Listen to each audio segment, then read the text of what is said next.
बिस्मिल्लाहिर्रहमानिर्रहीम, अस्सलाम वालेकुम। Welcome to my YouTube channel maths with Afshan. Students, हम कर रहे थे एक्सरसाइज 6.3। एक्सरसाइज 6.3 का प्रीवियस वीडियो में मैं क्वेश्चन नंबर 5 बहुत डिटेल के साथ आपको करवा चुकी हूँ। आज की वीडियो में क्वेश्चन नंबर 6 करेंगे।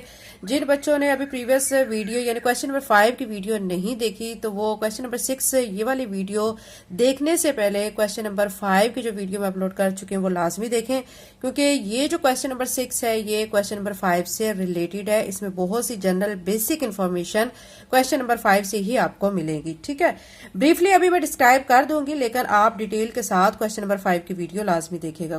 क्वेश्चन नंबर 6 में आपको कहा जा रहा है, if terminal ray of theta is in the second quadrant and cosecant theta is equal to 2, then find the value of. ठीक है, यानी वो कह रहे हैं एक टर्मिनल रे है ऑफ थीटा, वो सेकंड क्वाड्रेंट में है और आपको कोसेकेंट थीटा की वैल्यू दे दी गई है जो कि 2 है। ठीक है, अब यहाँ पे जो क्वेश्चन नंबर 5 में ना हमने क्या किया था कि अदर जो remaining trigonometric ratios of theta है उनको फाइंड किया था। ठीक है, किस में? फर्स्ट क्वाड्रेंट में। लेकिन अब यहाँ सेकंड क्वाड्रेंट में हमें ये नहीं कहा गया कि हम बाकी की जो वैल्यूज है ट्रिग्नोमेट्रिक रेशियोज ऑफ थीटा वो फाइंड करें, वो नहीं हमने करना है। हमने क्या करना है कि ये जो एक्सप्रेशन हमें दिया गया है इसके हमने वैल्यू को फाइंड करना है। अब इस वैल्यू को फाइंड करने के लिए आप देखें कि यहाँ पे कौन कौन सी टर्म यूज हो रही है। देखें, कॉज के है, साइन है और कोसिकेंट है। पहले हम इन सब की इनकी जो तीनों जो टर्म्स यूज हो रही है इनकी वैल्यूज को निकाल लेंगे। इन वैल्यूज को निकाल कर फिर हम इस जो एक्सप्रेशन है इसमें फिल करेंगे और इसमें सॉल्व करके हमारी ये फाइनल इसका आंसर आ जाएगा। तो क्वेश्चन नंबर 6 का सोल्यूशन करते हैं। अच्छा, यहाँ जो बच्चों क्वेश्चन नंबर 6 में हमें जो दिया गया है कोसिकेंट थीटा, वो हमें बताया गया है कि वो सेकंड क्वाड्रेंट में है। ठीक है, तो अब जो सेकंड क्वाड्रेंट में जो हमारी ट्रायंगल बन रही है राइट एंगल ट्रायंगल, तो वो मैं आपके सामने यहाँ पे शो कर देती हूँ। ठीक है, तो उसमें अब हमें जो है वैल्यूज यहाँ पे हाइपोटेन्यूज, बेस और परपेंडिकुलर की हमें यहाँ पे लगानी है। आप कैसे लगाएंगे? कोसेकेंट थीटा की मदद से, जो कि हमें गिवन है वो क्या दिया गया है, वो 2 दिया गया है। ठीक है, अब आपको ये पता होना चाहिए कि कोसेकेंट थीटा की जो रेशियो है ये किसके इक्वल होती है। इसीलिए बच्चों मैं आपको कह रही थी कि आप इससे पहले जो क्वेश्चन नंबर 5 की वीडियो मैंने अपलोड की है वो देख लें, लेकिन अभी उन बच्चों के लिए अगेन जो ब्रीफली डिस्क्राइब कर देती हूँ जो कि यही वीडियो देख रहे हैं। अब देखें, मैंने जो प्रीवियस वीडियो है उसमें बड़ी डिटेल के साथ बताया था कि जो प्लेन है, प्लेन में हमारे पास 4 क्वाड्रेंट्स होते हैं। ये फर्स्ट है, सेकंड है, थर्ड है, 4 है। ठीक है, अब जो फर्स्ट क्वाड्रेंट में तमाम ट्रिग्नोमेट्रिक जो रेशियोज हैं उनकी वैल्यूज क्या होती हैं? पॉजिटिव होती हैं। जो सेकंड होता है उसमें साइन और उसका जो रेसिप्रोकल है वो पॉजिटिव होता है और उसकी बाकी वैल्यूज नेगेटिव होती हैं। थर्ड क्वाड्रेंट में 10 और उसका जो रेसिप्रोकल है 10 और उसका रेसिप्रोकल कौन सा होता है? कॉट होता है। तो ये 2 वैल्यूज पॉजिटिव होंगी, इसके अलावा बाकी वैल्यूज नेगेटिव होंगी। और 4 क्वाड्रेंट में कॉस और उसका रेसिप्रोकल वो क्या होंगे? पॉजिटिव, और बाकी वैल्यूज क्या होंगी? नेगेटिव होंगी। ठीक है, अब मैंने आपको यहाँ पे बताया भी था कि ये जो आपने रेशियोज को याद करना है वो कैसे याद करना है। तो आप इस तरह कर लेंगे कि some people have curly brown hair through proper brushing. ये एक ट्रिक है जिसके जरिए आपको आसानी से रेशियोज का याद हो जाएंगे कि कैसे हमने इसको याद करना है। अब इन सब का पहला पहला लेटर लिख लें। एस इसका आ गया, इसका पी लेटर आ गया, इसका एच आ गया, कर्ली का सी आ जाएगा, ब्राउन का बी आ जाएगा, हेयर का एच आ जाएगा, इसी तरह टी पी एंड बी आ जाएगा। ठीक है, अब यहां से हमारे पास इजीली क्या आ जाएंगी? रेशियोज आ जाएंगी। कैसे? देखिए, एस जो है वो किसको? साइन को रिप्रेजेंट करेगा। साइन लिखकर वो किसके इक्वल होता है? पी बाय एच के। P by H, P by H का क्या मतलब है? यानी परपेंडिकुलर। ये देखें, ये परपेंडिकुलर है, एच ये हाइपोटेन्यूज है। ठीक है, राइट एंगल ट्राइंगल बन रही है प्लेन के अंदर, जो कि क्वाड्रेंट हमें इस क्वेश्चन में दिया गया वो सेकंड है। ठीक है, उसके बाद कॉस थीटा देखें, ये कॉस थीटा, ये जो सी है ये किसको रिप्रेजेंट करेंगे? कॉस थीटा को इससे रिप्रेजेंट करेंगे और ये किसके इक्वल होगा? बी बाय एच के, यानी बेस बाय हाइपोटेन्यूज। ठीक है, फिर उसके बाद टी है यानी टेन थीटा, वो किसके इक्वल होगा? परपेंडिकुलर डिवाइडेड बाय बेस के। अब इनके साथ साथ रेसिप्रोकल आपको बता दूं, साइन का जो रेसिप्रोकल है वो कोसिकेंट है। अब कोसिकेंट का आप कैसे लिखेंगे? ये जो रिवर्स इसका काम हो जाएगा, एच बाय पी हो जाएगा। इसी तरह जो सीकेंट है वो कॉस का रेसिप्रोकल है, तो इसकी जो रेशो आप कैसे लिखेंगे? एच बाय बी हो जाएगा। और कॉट जो है वो टेन का रेसिप्रोकल है, वो क्या हो जाएगी? बी बाय पी हो जाएगा। ठीक है, ये चीज आपको अच्छे से क्लियर हो गई।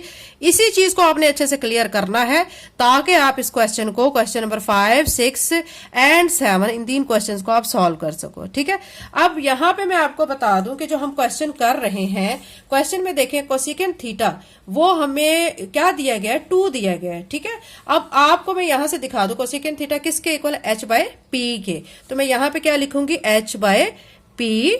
ठीक है, वो क्या दिया गया हमें, 2 दिया गया है। इट्स मीन के 2 जो है वो हाइपोटेन्यूज है और इसके नीचे जो परपेंडिकुलर क्या बन रहा है, 1 बन रहा है। ठीक है, अब यहां पे मैं ये 2 लिख देती हूँ, ये हाइपोटेन्यूज आ जाएगा, परपेंडिकुलर 1, लेकिन बेस अभी हमें यहाँ पे मालूम नहीं है। ठीक है, बेस को मालूम करने के लिए हम क्या करेंगे, पाइथागोरस थ्योरम अप्लाई करेंगे। ठीक है, तो उसके लिए क्या आपको मैं बता चुकी हूँ प्रीवियस वीडियो में, पाइथागोरस थ्योरम क्या होता है, hypotenuse square is equal to base square plus perpendicular square. इसको शॉर्ट वे में हम इस तरह भी लिख सकते हैं, h square is equal to B square plus P square.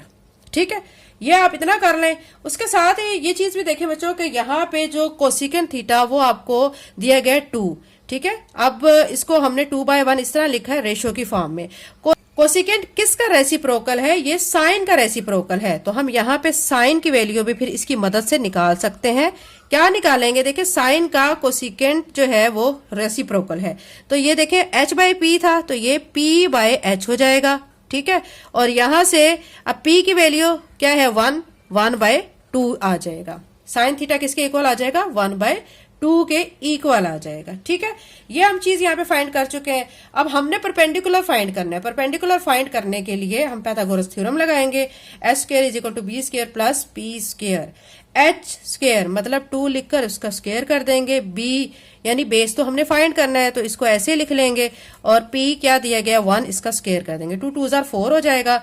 B square as it is रहेगा और 1 स्क्वायर 1 के इक्वल ही आ जाएगा। ठीक है, अब आप देखें कि ये जो 4 इधर ही रहेगा, +1 इस तरफ आके -1 हो जाएगा। यहाँ पे बी स्क्वायर, 4 में से 1 माइनस करेंगे 3 आ जाएगा, और यहाँ पे बी स्क्वायर। अब हमें b की वैल्यू चाहिए, इसके ऊपर स्क्वायर भी है तो दोनों तरफ क्या कर लेंगे, स्क्वायर रूट ले लेंगे। तो यहाँ पे भी स्क्वायर रूट और यहाँ पे भी स्क्वायर रूट। ये स्क्वायर रूट लेने से ये स्क्वायर रूट से कट जाएगा, तो सिंपल b हमारे पास क्या आ जाएगा, स्क्वायर रूट ऑफ 3 आ जाएगा। ठीक है, ये यहाँ से हम बेस की वैल्यू फाइंड कर चुके हैं। तो अब यहाँ पे हमारे पास बेस की वैल्यू क्या आ चुकी है, स्क्वायर रूट ऑफ 3। ठीक है, ये हमने वैल्यू फाइंड कर ली है। अब इसकी वजह से ये वैल्यू हमारे लिए फाइंड करना बहुत जरूरी था, क्योंकि हमारे पास हाइपोटेन्यूज, बेस और परपेंडिकुलर तीनों वैल्यूज का होना जरूरी है, तभी हम क्वेश्चन को सॉल्व कर पाते हैं। यहाँ तक क्लियर हो गया। अब यहाँ पे हमें एक और चीज फाइंड करनी है, कॉज फाइंड करना है, जो कि आपको क्वेश्चन में बता चुकी हूँ कि यहाँ पे 3 टर्म्स यूज हो रही हैं, कोसेकेंट, साइन एंड कॉज। अब कोसेकेंट का तो उन्होंने बताया हुआ था कि वो 2 के इक्वल है। साइन थीटा को हमने कोसेकेंट की मदद से 1/2 फाइंड कर लिया है। अब कॉस थीटा को फाइंड करेंगे। ठीक है, कॉस थीटा हम लिखेंगे किसके इक्वल होता है, ये आपको मैं बता चुकी हूँ, आपको अगेन यहाँ पे शो कर देती हूँ। कॉस थीटा जो है वो b/h के इक्वल है। ठीक है, तो यहाँ पे b/h लिखेंगे। अब आपने क्या करना है, वैल्यू पुट करनी है। बेस क्या है, स्क्वायर रूट ऑफ 3, और h जो है वो क्या है, 2। ये यहाँ से किसकी वैल्यू है, कॉस थीटा की। एक चीज पे अब यहाँ पे आपने फोकस करना है। ठीक है, चूंकि हम बात कर रहे हैं जो प्लेन का सेकंड क्वाड्रेंट है उसकी बात कर रहे हैं। ठीक है, सेकंड क्वाड्रेंट में आप देखें कि यहाँ पे मैं आपको बता चुकी हूँ कि यहाँ पे सिर्फ साइन और उसका जो रेसिप्रोकल है वो वैल्यू 2 ये पॉजिटिव होंगी, उसके अलावा बाकी वैल्यूज नेगेटिव होंगी। तो ये जो वैल्यू हमारे पास कॉस थीटा की है, तो इसको हम नेगेटिव साइन के साथ शो करेंगे, क्योंकि ये सेकंड क्वाड्रेंट में है और सेकंड क्वाड्रेंट में सिर्फ साइन और उसके रेसिप्रोकल की वैल्यू पॉजिटिव होती है और बाकी वैल्यूज जो है वो नेगेटिव होती हैं। इसलिए हमने इसके साथ क्या लगा लिया है, माइनस का साइन लगा लिया है। ठीक है, यहां तक क्लियर हो गया है। अब क्या करेंगे कि जो हमें एक्सप्रेशन दिया गया है उस एक्सप्रेशन को लिखेंगे, उसके अंदर हम ये जो वैल्यूज हमने निकाली हुई है इस वैल्यूज को पुट करेंगे। एक्सप्रेशन हमारे पास क्या है, एक्सप्रेशन है कॉस थीटा, ये आपको क्वेश्चन में गिवन है, और दिया गया है sine square theta minus cos square theta divided by sine square theta plus cos square theta. ठीक है, अब जस्ट हम इसकी जगह पे सारी वैल्यूज को पुट करते जाएंगे। कॉस थीटा क्या है, माइनस स्क्वायर रूट ऑफ 3/2, ये लिख देंगे। साइन थीटा, ठीक है, साइन स्क्वायर थीटा है। साइन की वैल्यू आप देखें ऊपर मैंने यहाँ पे आपके सामने अभी निकाली थी, ये क्या थी, 1/2। तो 1/2 लिखकर इसका स्क्वायर करेंगे, क्योंकि ये साइन स्क्वायर थीटा है ना, साइन थीटा की वैल्यू 1/2 है। जब साइन स्क्वायर थीटा करेंगे तो इसको हम फिर स्क्वायर में करेंगे। अब कॉस थीटा की वैल्यू अभी आपके सामने मैंने शो की थी, -√3 डिवाइडेड बाय 2 इसका स्क्वायर, ठीक है। अब इसके नीचे साइन स्क्वायर थीटा, तो साइन की वैल्यू क्या है 1/2 इसका स्क्वायर, प्लस यहाँ पे आ जाएगा -√3/2 इसका स्क्वायर। ये क्या है, कॉस की वैल्यू है, क्योंकि कॉस स्क्वायर थीटा है तो यहाँ पे ये वैल्यू लिखकर इसका स्क्वायर कर देंगे, फिर ये ब्रैकेट लगा लेंगे। अब क्या करेंगे कि इनको सॉल्व कर लेंगे, -√3 डिवाइडेड बाय 2। अब ये देखें 1 का स्क्वायर 1 के इक्वल आएगा, 2 का स्क्वायर 4 के इक्वल आ जाएगा, ठीक है। अब ये -√3 जब मल्टीप्लाई होगा 2 के साथ, यानी देखें इसका स्क्वायर रूट लेंगे, ये माइनस, ठीक है, तो ये स्क्वायर इससे कट जाएगा, ठीक है। बाकी आपके पास क्या रह जाएगा, सिंपल आपके पास 3 रह जाएगा और नीचे आ जाएगा 4, ठीक है। उसके बाद आपने क्या करना है, नीचे भी आपने इसी तरह सॉल्व करना है। इस ब्रैकेट को जरा बड़ा करेंगे क्योंकि ये जो ब्रैकेट है नीचे तक जा रही है।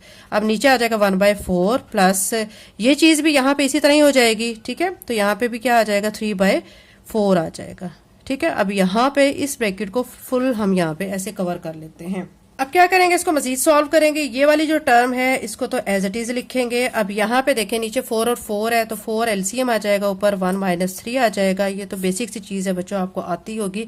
अब नीचे भी 4 और यहाँ पे क्या आ जाएगा 1 + 3 आ जाएगा, और ये सारा ब्रैकेट में हम कर लेंगे। अब यहाँ पे -√3 डिवाइडेड बाय 2, और 3 में से 1 माइनस करेंगे -2 आ जाएगा और 4 आ जाएगा। नीचे क्या आ जाएगा, 3 में 1 को ऐड करेंगे 4 और नीचे 4 आ जाएगा, ठीक है। अब कटिंग कर लेंगे, माइनस और यहाँ पे √3/2 ऐसे लिखेंगे। 2 1 ज़ा 2, 2 2 ज़ा 4, और यहाँ 4 4 से कट जाएगा, 4 1 ज़ा 4 होता है ना, कट जाएगा। तो क्या आ जाएगा हमारे पास -1/2। नीचे 1 आएगा, 1 को लिखने की जरूरत नहीं है। अब देखिए ये माइनस और ये माइनस, क्योंकि ये दोनों टर्म्स मल्टीप्लाई हो रही हैं, तो ये माइनस माइनस से क्या हो जाएगा, मल्टीप्लाई होके किस में कन्वर्ट हो जाएगा, प्लस में कन्वर्ट हो जाएगा। तो यहाँ पे प्लस लिख लेंगे। प्लस को लिखने की जरूरत नहीं है, वैसे आपको समझाने के लिए यहाँ पे मैं साथ लिख रही हूँ। √3 को 1 से करेंगे तो यही आ जाएगा, और 2 को 2 से मल्टीप्लाई करेंगे 4 आ जाएगा। तो फाइनल आंसर आप कैसे लिख देंगे, आप फाइनल आंसर में आप इसको ऐसे लिख देंगे कि √3 डिवाइडेड बाय 4, ये इसका फाइनल आंसर आ जाएगा। तो ये बच्चों हमारा क्वेश्चन नंबर 6 कंप्लीट हो चुका है। नेक्स्ट वीडियो में इंशाल्लाह क्वेश्चन नंबर 7 करेंगे। चैनल पे नए हैं तो चैनल को सब्सक्राइब कर लें, वीडियो को लाइक करें। एंड मेरा चैनल है, मैं आपके सामने यहाँ पे शो कर देती हूँ, स्टडी विद अफशां, ठीक है। इस पर मैं क्लास 9 के फिजिक्स के न्यूमेरिकल्स की वीडियोज अपलोड करती हूँ, तो आप इस चैनल को भी सब्सक्राइब कर लें। Thank you and Allah Hafiz.